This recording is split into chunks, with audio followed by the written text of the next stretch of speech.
everybody, and welcome back to The Unknown Show. I'm Boston. And I'm Bayside. And the last three songs you heard were Hieroglyphs by the Oh Hellos, Only Love by Third Story, and Humans by Dodie and Tom Walker.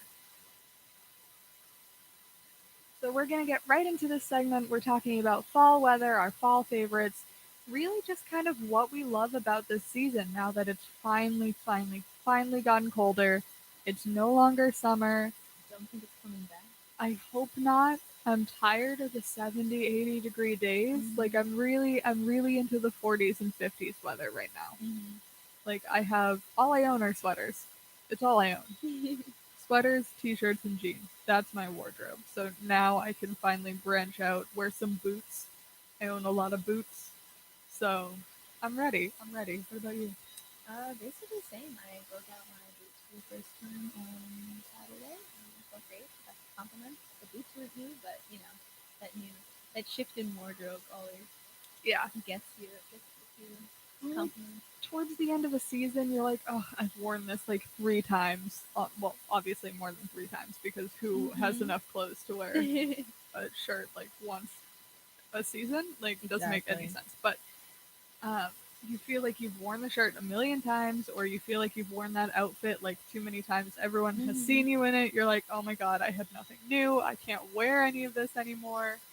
Awful. And then the new season starts, and you're like, I had this last year, but no one No one remembers. remembers. It's so great. No, that's exactly what happened, especially because of how humid it's been the past few weeks, where the temperature wasn't that high, but the humidity made it feel so much hotter that it was this continuous recycling of your summer wardrobe, even though fall had been here for technically like 2.5, 3 weeks. Yeah.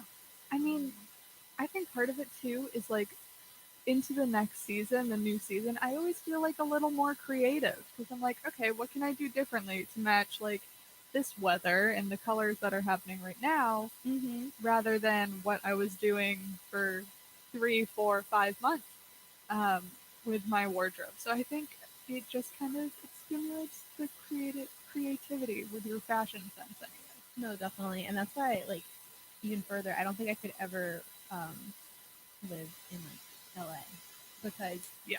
having no change of seasons, I think I would just become very stagnant in feeling certain ways because there's always a bit of more hopeful change in perspective, mind state with the new season. That I think it's so crucial to like keeping things feel new, in your life in so many different aspects. Yeah, no, I agree because New York is very similar weather-wise to Massachusetts and Upper New England. It's a little more mild, but like from Massachusetts, our weather is so extreme that it like spring and fall is like a second, and then winter is like the worst, super cold, and summer is super super hot. But you kind of get used to that. You kind of expect that, and our seasons are broken up a little bit. Whereas like you said, somewhere in LA, it's like the same thing all year round. Yeah. I couldn't do it. I don't understand Yeah. people who are like sunny weather. I'm like, well, yeah, sunny weather's great, but also I love the winter.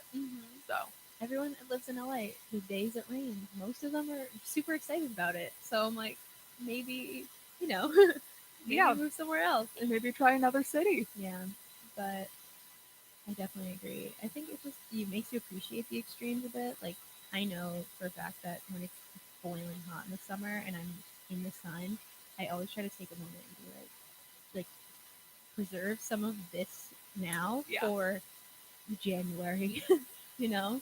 And then in January, the same thing where I'm looking forward to the summer. It's always, I think seasons make it good to look forward to something in the future. Yeah, because like you said, when you're at the end of your rope with winter, you're like, okay, but like in a few months, I'll be on a beach, I'll be wearing like summer clothes. So like, yeah, it's kind of a nice break between um, the seasons and the weather and everything. What have you been anxiously waiting for fall? Um, I think I love the hype of holidays because they're usually better than the holidays themselves. So I mean, I had like apple cider the other day, and I was just sitting there thinking, like, wow, like I'm gonna get to like buy people gifts soon and plan that, and I get to like get excited about Thanksgiving. My favorite part of Thanksgiving is the night from the day before to, it sounds weird, but the moment people arrive. Because Yeah. once people arrive, the day is just like gone. You don't Yeah. really think about it. But I love, because Thanksgiving's at my house, the preparation and making the food and the smells and Thanksgiving Day parade. It's such like a good childhood feeling. Making cranberry sauce. So yeah, I love the hype. So I'm that's what I'm most excited or like anxious about, like that coming and like getting to look forward to that. Yeah, it's almost like the anticipation. You're like, this is the best part because, Mhm. like you said, the cooking and spending time with people, just making the food, and then when everyone shows up, you're not thinking about, oh, I need to enjoy this Yeah. because you're interacting with everybody. No, exactly. I think the same things with Christmas. Christmas has a little bit more of a lead up, I think, than Yeah. Thanksgiving does, Mm-hmm. just because it's like the 25 days of Christmas and stuff, and like they Mhm. try to do that with Halloween, like the 31 nights of Halloween that Yeah. they're trying to do. It doesn't work. No, Don't I do don't it. have the time. They ran out of Halloween movies. They were playing Frozen and some other. I think it was I have no idea why Despicable Frozen. Me. Yeah. No, that's not a Halloween movie. Like, try again. Mhm. Try again. Yeah. Plus Christmas music. Yeah, It's coming. it's on the way. I'm so I mean, excited. as soon as Thanksgiving's over, the day after Thanksgiving, fine, play your Christmas music. But if I Mhm. hear Oh Jingle Bells before Thanksgiving, no. I'm sorry. No. You can't just skip a holiday like that. Yeah. Starbucks was playing Christmas music No. last week, and I was very confused. Yeah, no, not into not it. a fan of that. Too soon. There is Halloween music. Let's play some spooky music. Yeah, and I mean, like, I'm sure you could dig up one Thanksgiving Mhm. song somewhere. I've been trying to do this thing for the past few years where I sit down and I think about what I want for the holidays. Because my parents always ask for like a few things to get me, and then making everyone else's gift list. But that's like the first time I let myself listen to Christmas music. It's usually before Thanksgiving, just timing wise. Like I can't be giving like starting to think about gifts, November 28th. But I it's like in my headphones. It's very like it's a very personal thing, and I listen to it then, and then I don't listen to it again until after Thanksgiving, and it's great. While we're on the topic, anyways, why not just bring it up? So here's a question. A lot of people, like, I feel like there's two or three different types of people when it comes to gift giving and gift receiving. Mm-hmm.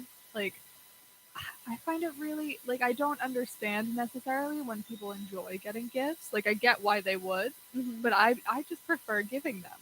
I just get so excited to put thought into Yeah, gifts. like, even just wrapping presents. I'm like, oh my god, this is Yeah. great.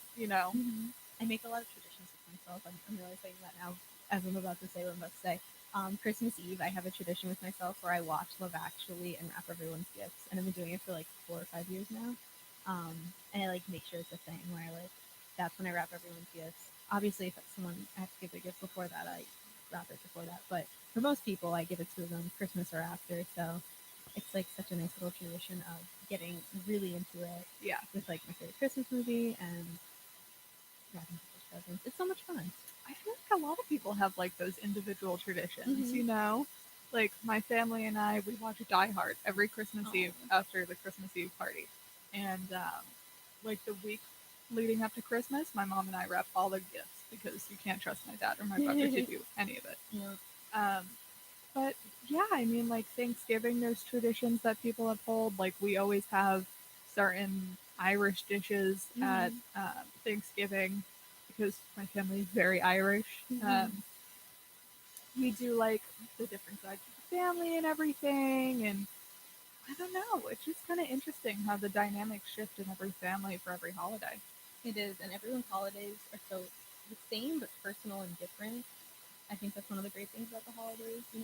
Yeah, Everyone makes it their own.